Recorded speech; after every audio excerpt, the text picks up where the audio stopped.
On ne s'attend pas à son avis en Côte d'Ivoire. Dieu a permis qu'il vienne. Il y a une très grande onction, présence de Dieu dans ce lieu. Je sens la présence de Dieu. Alléluia. Essayez de courir. narindiyo burya tujye tugira igihe cyo kuvuga abantu bakiriho. Chris Ndikumana ni gute wamubwira abantu akiriho abyibonere nawe w'iki kiganiro agomba kuzayikireba iyi video azayireba biranteranya nawe mu gihe uriho n'igihe uzaba utakiriho. biranteranya nawe kuko ntabikunda ndavuga kumubwira abantu wewe wimubwira mubwira abantu tumubwira abantu reka tumubwira abantu.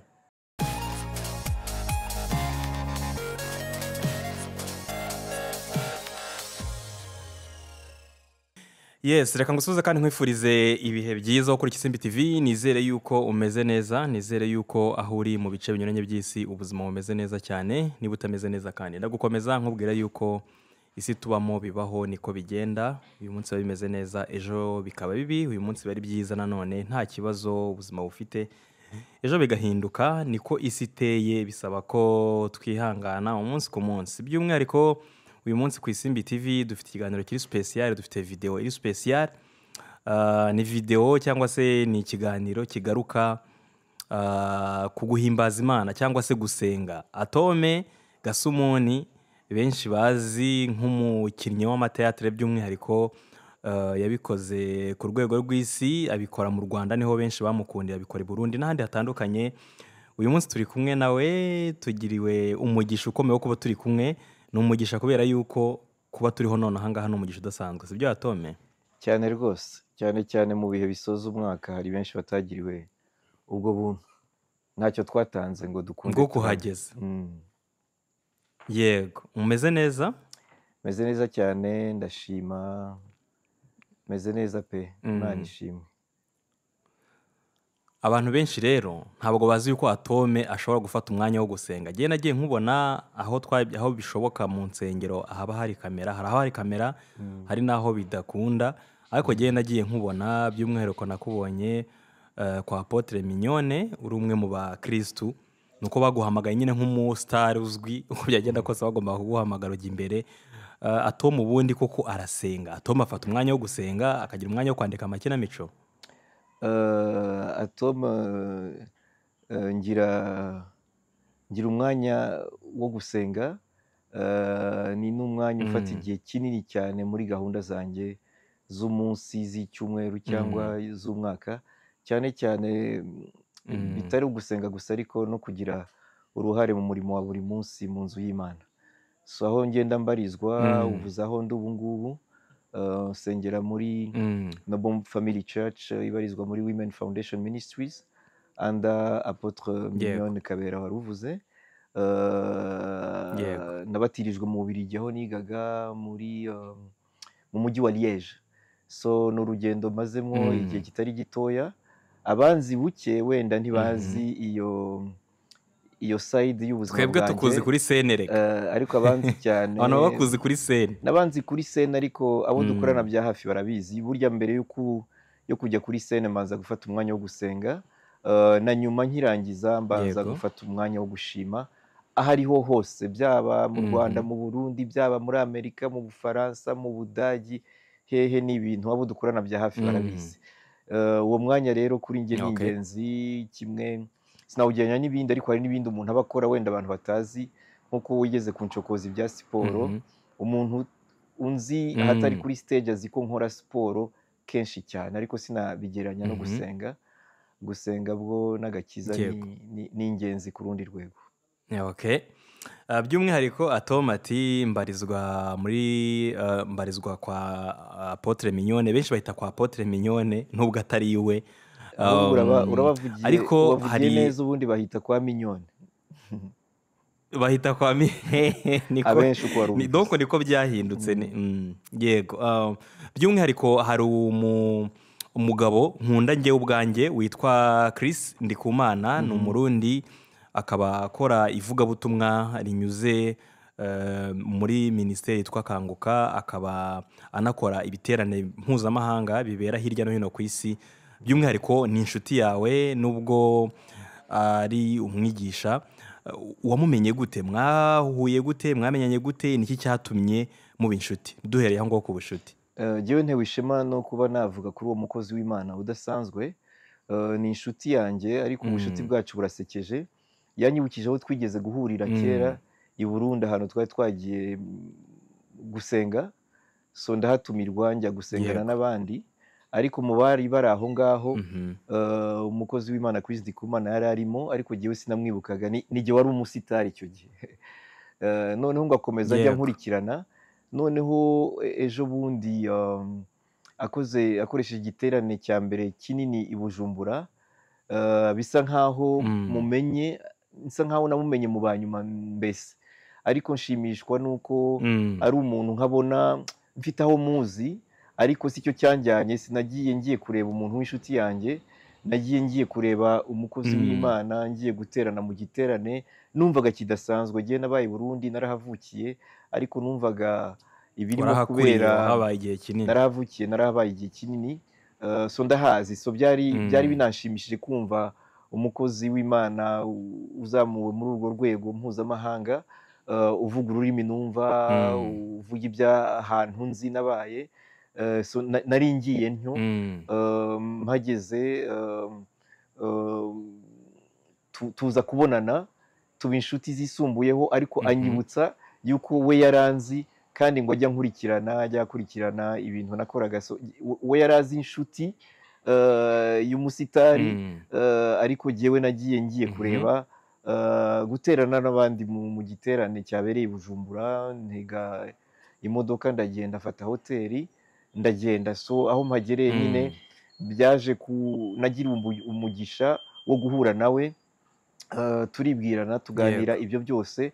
Ariko nubwo yaje kuba inshuti nyuma, jye nahuye n'umukozi w'Imana ukomeye. Umukozi w'Imana mbyita ubuntu nagiriwe. Iyo ubonye ibintu by'imboneka rimwe cyangwa umuntu w'imboneka rimwe, jyewe nagiriwe ubuntu bwo gucira bugufi bene abo. Icyo nshobojwe ndagikora kugira ngo mbe swat nahura nawe nkagira icyo mwigiyeho.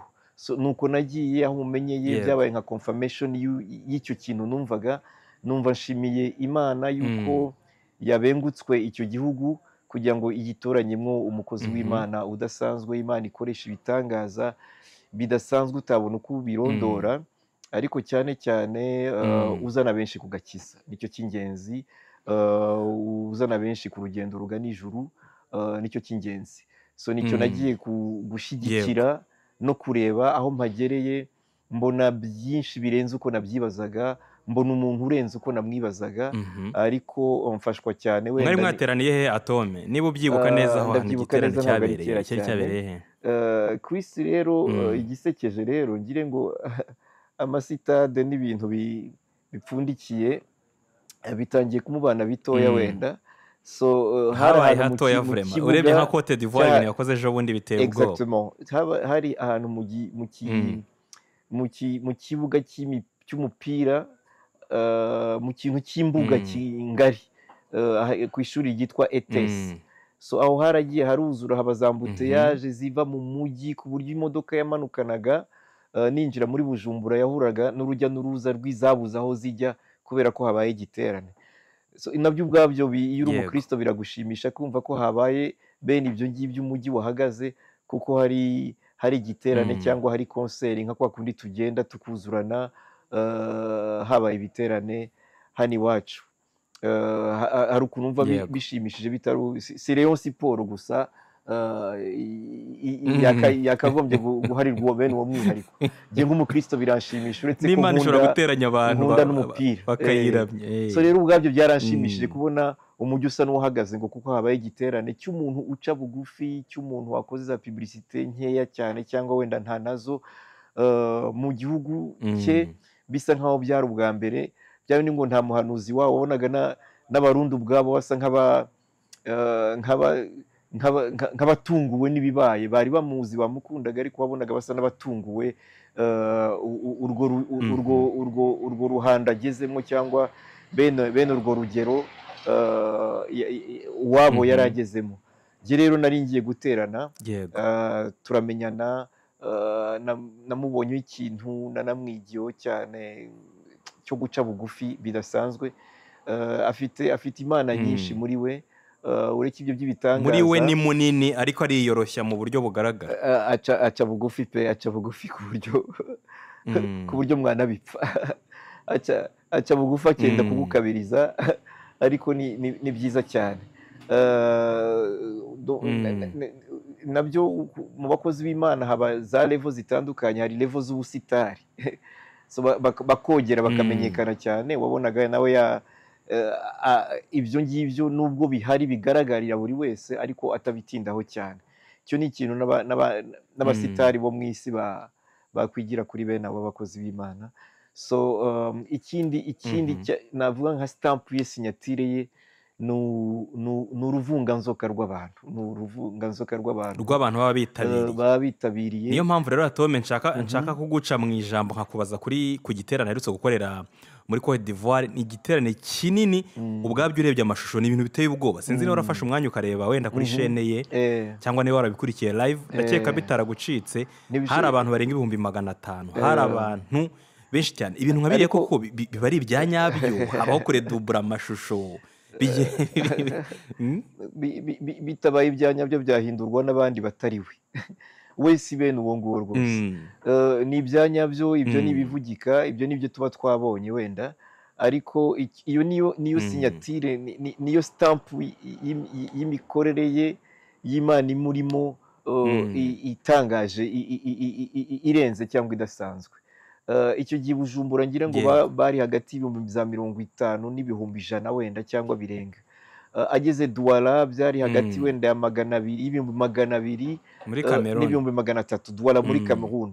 Noneho bivuye Douala muri Cameroon bigiye muri Abidjan, bibaye ibihumbi bikabakaba 500. Ni ukuvuga ngo bisatira umuriyoni.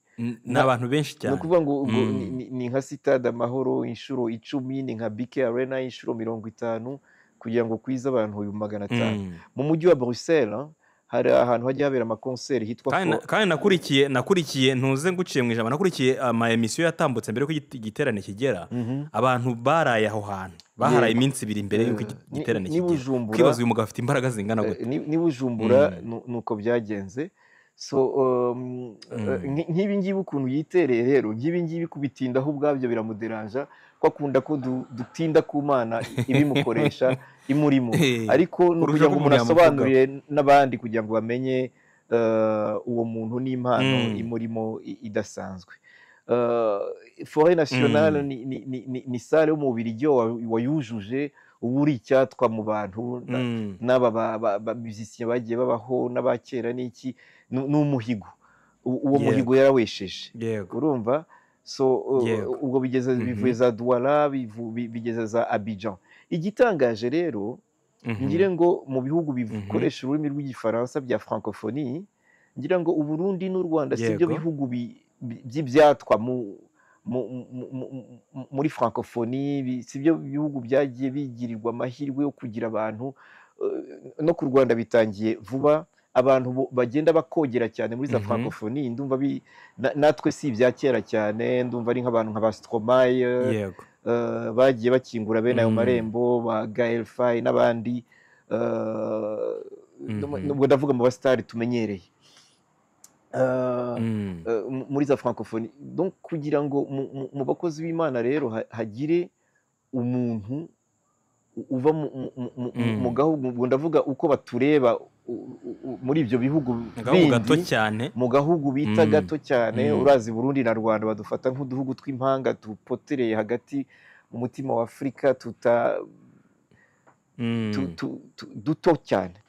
So kumva ko muri icyo gihugu cya Burundi havamo umuntu agatangaza abantu bo muri ibyo bihugu, bakaza bose nk'uko byabaye ejo bundi Abidjan. Iyo biba ku muntu umukongomani cyangwa abandi, hari ibihugu bifite abapasitori bagiye bogera cyane, byari gufatwa nk'ibisanzwe. Ariko kumva yuko bivuye ku mutipe uvuye Burundi ntinazwi cyane nk'u Rwanda rw'ubu rwo rumaze kogera, ntitunagereranwa muri bene ibyo bigwi.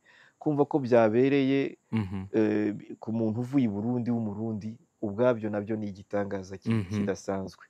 abo ngabo Yego. baza bakarara kuri za airport bakarara hehe n'i Bujumbura narabiboneye aho twari turi muri iyo mbuga hari abantu Yego. bavuye za Burkina Faso na hehe. Umaze kujya mu biterane bye bingahe Atom? Giye maze Ibiterane wagiyemo bya akenshi Chris. bikunze guhurirana n'ibindi biterane mba ndimwo byo mu itorero iwacu nk'iki cy'ejo bundi cyabaye almost mu gihe cyenda kuba kimwe. Giye nagiye muri cyo cy'i Burundi ibindi ariko ndabikurikirana ko ndi inshuti ya hafi aranamenyesha. Ndabikurikirana cyane, hari ibyo nkurikirana live, hari ibyo nkurikirana birangiye, ariko icyo nabonye neza nagiyemo nicyo cyabereye i Bujumbura. Hari n'ikindi nagiyemo cy'i Bujumbura kitangana nabyo, ariko wari umwanya wihariye wo gusengera igihugu cy'i Burundi mu kwa mbere k'uyu mwaka nabwo narindiyo. Burya tujye tugira igihe cyo kuvuga abantu bakiriho. Chris Ndikumana ni gute wamubwira abantu akiriho abyibonere nawe w'iki kiganiro agomba kuzayikireba, iyi video azayireba. Ariko biranteranya nawe mu gihe uriho n'igihe uzaba utakiriho. Biranteranya nawe kuko ntabikunda. Ndavuga kumubwira abantu. Wewe wimubwira, mubwira abantu. Tumubwira abantu. Reka tumubwira abantu. Ni umukozi w'Imana udasanzwe Imana ihagurukije mu gihe cye. Kidasanzwe ko n'ibihe byitwa ibya nyuma, ariko Imana ikoresha ibitangaza, akaba ari umuvugabutumwa. Abavugabutumwa rero babizwiho cyane, niho batandukanira wenda n'abapasitori cyangwa abapotre, kuko baragenda bakemplanta za churches cyangwa za mission, waraza agasarura hanyuma za churches zigasigara inyuma zikora umurimo wazo. Ariko ku bintu byo kuzana abantu ku gakiza, abavugabutumwa Imana ikunze kubakoresha bene ibyo. Kumva ko umuntu w'iwacu n'ahangaha rwose hafi aha agereranywa n'umupasitori umuvugabutumwa witwaga Bonke utakiriho, cyangwa akagereranywa n'abitwa Billy Graham, bagiye bakajya muri za Korea ya ruguru itagigerwamo na Bibiliya, n'uyisomye akaba yafungwa agacirwa gupfa, ariko bene abo bagakingurirwa ayo marembo. Hakaba hari uwa hano hafi wazamuwe muri iyo ntera n'urwo rwego. Numva ari ibintu byo kwishimira cyane. Ni umuntu mpamagarira abantu kujya bamukurikirana no gushyigikira umurimo we, iyo uburyo cyangwa se uwo muhamagaro wakozwe kugira ngo ashyigikire umurimo w'Imana muri ibi bihugu no ku isi. Ariko si ukugira ngo mpamagarire abantu gufana umuntu, ni ukugira ngo mpamagarire abantu gushima Imana ko yabengutswe umwe muri twe, ikamukoresha ibidasanzwe. Ikamukoresha. Hanyuma za debate za imbaraga bazivana he, bagira bate, izo nta nubwo nabisubiza, sinigeze bene ubwo nari ngiye kubyita ubuntu ariko muri blague, ariko hari ibintu abantu bajya bagira ngo by'imbaraga gusobanura imbaraga ngo umuntu ahantu yazikuye. Bene iyo ntero sinigeze nyitera, sinanayikiriza. Ni umukozi w'Imana usesuye, no gucira bugufi Imana yamuhamagaye, tukabyishimira. Abantu abakurikira porogaramu ya Kanguka by'umwihariko abamukurikira kuri platform zitandukanye nibo bazi akamaro yabagiriye mu buzima. Ikintu kinasekeje rero, bivuzwe n'umuntu byagiriye akamaro nibwo byumvikana. Iyo ni na application ijyaho abantu benshi cyane buri munsi. Abantu bayikurikirana bakabona umugisha, bagakura muri Yesu, bakabona n'ibitangaza. Hari ubuhamya bwinshi cyane. Yewe hari umuntu uherutse kumpamiriza utari uzi ko tuziranye nawe, arambwira ati yari umuntu wo muri bihugu, mu gihugu cya Benin, umuntu ukomeye cyane wari mu myanya y'ubuyobozi ikomeye. Arambwira ati se waba uzi umuntu wiyongeyeho hafi y'iwanyu witwa atya? Ndamuzi. Atuzi ko genda mwumvise ntya, narimaranye igihe umugongo umeze nabi cyane, narananiwe gukira, nkamwumviriza iminota ingahe, ikiganiro cyagiye kurangira nakize. Ntabwo yari azi ko tuziranye pe. Ndamubwira nti iyo témoignage irashimishije, ntireka nyibwire nyir'ubwite. Nuko agenda amenya iby'Imana imukoresha, niyo ubimubwiye ntabwo abitindaho. Nabwo ni ubuntu budasanzwe en fait. Ariko ikindi cyangombwa, hari ukuntu abakristo bashobora kugira ngo babana n'Imana muri ubwo buryo gusa bwa internet cyangwa bwa emission. Ni na byiza cyane gukurikira umukozi w'Imana, ariko nanone aho uri, cyane cyane iyo uri kure ye, ukagira n'itorero ubarizwamo, nabyo ni byiza cyane. Nabyo ni byiza. reka dushimire Atome by'umwihariko abandi bashishikariza kureba video irambuye ya bimwe cyangwa se incamake yuko byari byifashe ya Abidjan aho yakoreye igiterane giheruka by'umwihariko nzi neza ko muri buryoherwe kandi mujye munakurikira Kanguka umunsi ku munsi hari na YouTube channel agira anyuzaho inyigisho ze umunsi ku munsi nababwira iki Atome murakoze cyane kandi murakoze cyane namwe et félicitations à Chris Ndikumana, gloire à Dieu pour ce que Dieu te fait faire dans ta vie au travers de ta vie et pour les nations. Félicitations. La mission principale, la mission cruciale de cette croisade, ce n'est pas les guérisons, c'est le salut. Je n'ai jamais vu un rassemblement aussi grand que ça. C'est la croisade de Kanguka. Jésus est ici. Depuis le matin, on cherche le coin et maintenant on l'a trouvé. On ne s'attendait pas à son arrivée en Côte d'Ivoire. Dieu a permis qu'il vienne. Il y a une très grande onction, présence de Dieu dans ce lieu. Je sens la présence de Dieu. Alléluia. Essayez de courir. L'évangéliste Chris m'avait dit, Frank, tu vas vivre quelque chose que tes yeux n'ont jamais vu encore. Et on dit partout dans le pays que c'est la première fois, une première dans l'histoire d'Abidjan et de la Côte d'Ivoire, qu'un événement a autant rassemblé d'hommes et de femmes. Ne soyez pas distraits par ce qui tombe et ce qu'on porte, c'est la présence de Jésus. Les délivrances et la guérison, c'est juste pour accompagner la parole. Je vois quelqu'un qui a une béquille. Je vois quelqu'un avec une béquille encore. Nous prions que tu suscites des hommes et des femmes qui te servent. Nous prions que tu sois le roi dans ce pays. C'est dans le nom de Jésus que nous bénissons la Côte d'Ivoire. Amen.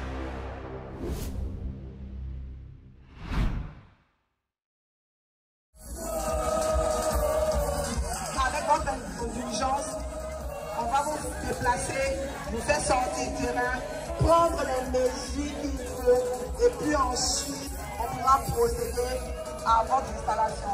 Nous sommes là ce matin, on va dormir ici, on va veiller pour l'attendre. Je suis à 250 km, je suis à l'extérieur, je suis quitté vers Libéria. Si nous sommes là aujourd'hui, c'est pas plus grâce. Maintenant là, le reste là, tout ce qu'on est venu chercher ici là, on va prendre ça, on va attraper ça,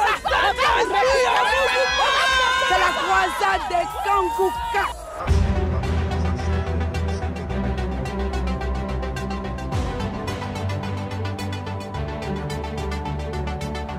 J'ai connu Kanguka à travers une amie congolaise qui a été délivrée de la prostitution.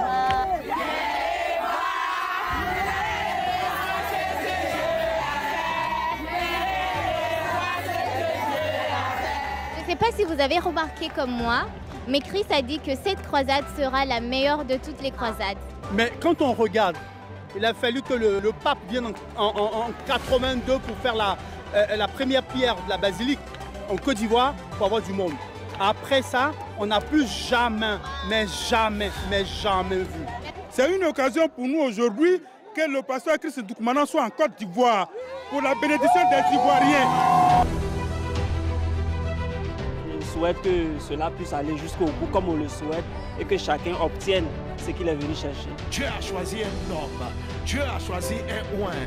Il lui a donné son onction, il a dit mon fils, tu vas parcourir l'Afrique, tu vas parcourir le monde, tu vas annoncer mes oracles, tu vas parler de moi. C'est un serviteur mort entre les mains de Dieu. Sous vos ovations, nous voulons recevoir l'homme que Dieu a envoyé pour ce moment. Ce serviteur du Seigneur, nous recevons l'évangéliste Chris Ndikumana.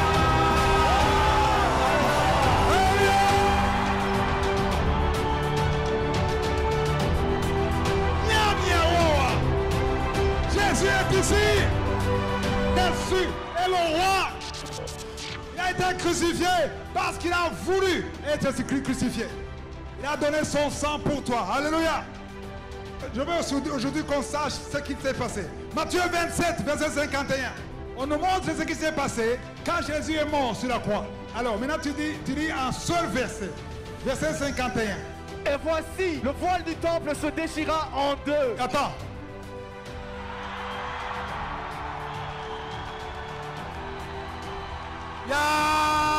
Vous ne comprenez pas. Le voile s'est déchiré. Il n'a pas été troué. Il s'est déchiré. Peut-être que tu ne me suis pas attentivement. Parce que tu dis, je veux qu'il termine et qu'il prie pour les malades. Tu ne comprends pas que c'est à cause du rideau qui a été déchiré que tu peux être guéri. Oh!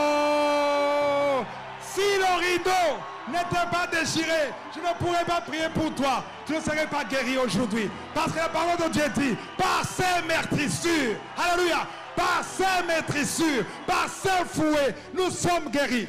Alléluia. Je suis venu vous prêcher. Parce qu'il y a des hommes et des femmes ici qui vont sortir des tombeaux. Ils vont sortir des tombeaux spirituels. Vous allez sortir parce que Jésus a les clés de la vie et du séjournement. Je veux ceux qui veulent faire un mariage avec Jésus. Tu doutes dans ton cœur, tu n'es pas sûr d'être sauvé, tu veux être sauvé ce soir, tu veux être un enfant de Dieu, tu veux être pardonné de tes péchés, lève la main. Si tu es assis, lève-toi. Wow! Alléluia. Oh non. Alléluia. Wow. Wow. Regarde-moi tous ces mains. Des milliers. Des milliers. Lève la main. Wow. C'est ceux qui ont allumé les lampes, les torches de téléphone. Que tout le monde allume. Non, c'est comme les étoiles du ciel. Dieu a dit à Abraham, sors. Il a montré les étoiles. Il a dit, compte ces étoiles. Il a dit, je ne peux pas compter ces étoiles. Waouh! La parole de Dieu dit que les saints brilleront comme des étoiles. Qui croit que ce n'est pas Christ qui guérit?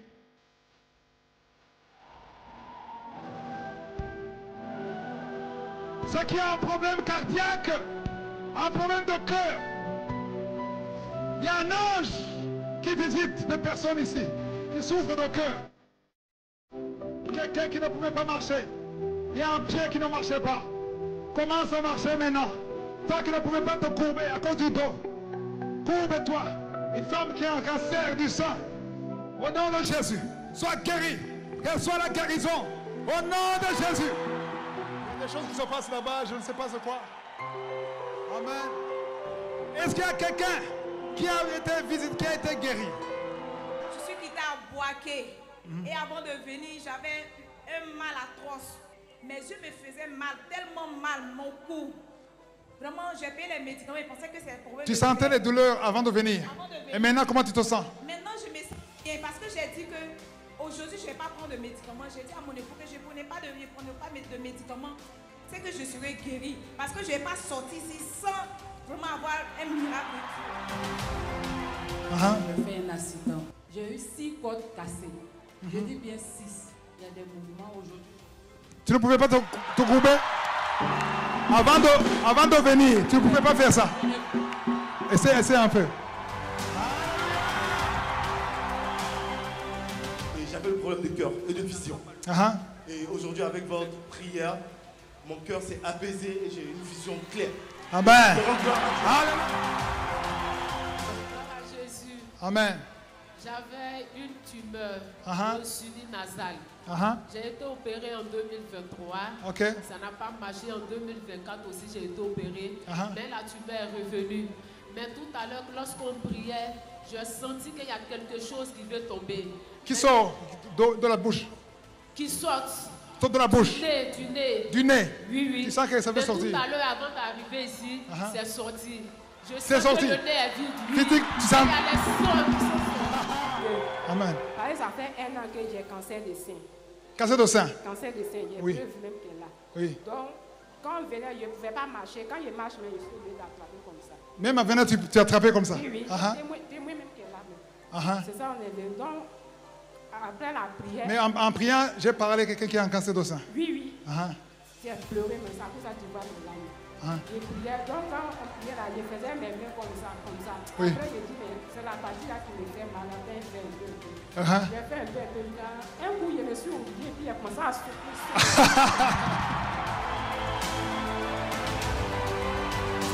Le mois où j'ai eu mes 25 ans, j'ai eu une maladie. Partout où je suis passée, mon dit c'est l'AVC.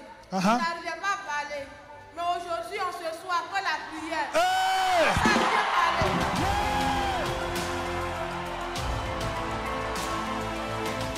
Je vois quelqu'un qui a une béquille. Alléluia.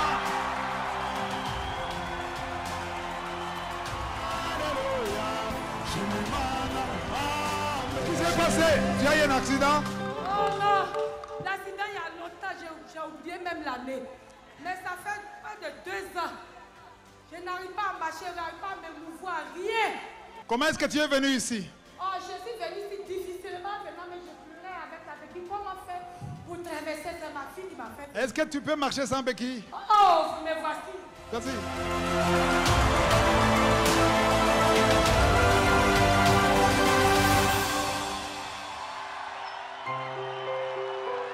Je vois quelqu'un avec une béquille encore.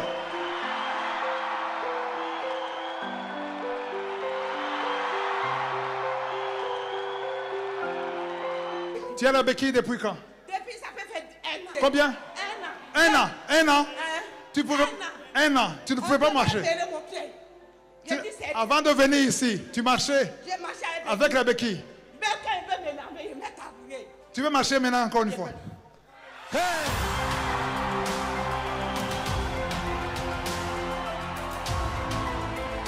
Nous allons déclarer Yeshua avec force. 1, 2, 3, 4. Wow. Tout le monde tourne. Là où tu es, tourne, 360 degrés. 4. Tourne. 5. Tourne. 6. Et 7.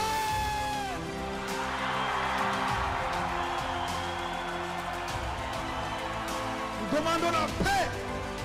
Yeshua, tu es le prince de la paix. Nous voulons ton royaume dans ce pays. Nous détruisons tous les plans de Satan avant la fin de cette année. Tous les accidents que le diable a planifiés, que ce soit brisé. Nous prions pour l'année prochaine. Nous prions pour la paix. Nous prions pour la sécurité. Nous prions pour le réveil spirituel. Nous prions que tu suscites des hommes et des femmes qui te servent. Nous prions que tu sois le roi dans ce pays. C'est dans le nom de Jésus que nous bénissons la Côte d'Ivoire. Amen. Et l'année prochaine, ce sera, je ne sais pas, mais Dieu connaît.